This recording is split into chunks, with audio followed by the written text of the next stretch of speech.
A foam roller split squat. The idea here is if you don't have access to a TRX or some other thing to hold on to, we can work on finding that stacked body position in a squat with our foam roller. Also going to show you an option if you don't have a foam roller. So I'm placing the foam roller right around my sacrum. I want my feet far enough away so that when I come down, I actually have space to allow my knees to come forward so I can descend. So level one, I want you to think about just getting a good position, reaching forward, and allowing the knees to bend when you be a little further away. As the knees come forward, I'm thinking about my pelvis dropping straight down underneath me. Mistake that often happens is when we come down, we arch over the foam roller and drop into that anterior tilt. So we need to maintain that nice stacked position. The girls are facing forward. You can reach and think about your rib cage and coming back in space. And as you come down, I want you to think about straight down, knees come forward, stay heavy in the heels. The rib cage and pelvis are coming down as one unit. You can even place your hands here so you can feel that kind of connection.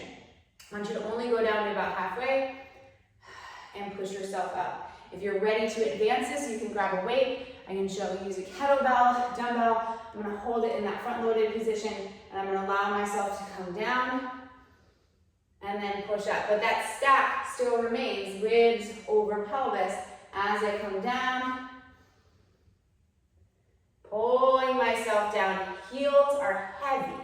Then push to come up. Weight out in front. Inhale down and exhale out. You should really feel not only your quads working, but your glutes, your hamstrings as you pull yourself down in that squat position. If you don't have a foam roller, you can do the same thing, but just kind of sliding down the wall, kind of like you were, just hiding away from your kids, reaching down, maintaining that contact with the PSIS or your sits bones as you reach, and think about sliding down the wall, coming to about halfway, heels are heavy, and then depending on your wall, it's a little hard for me to slide myself back up, and depending on your shirt.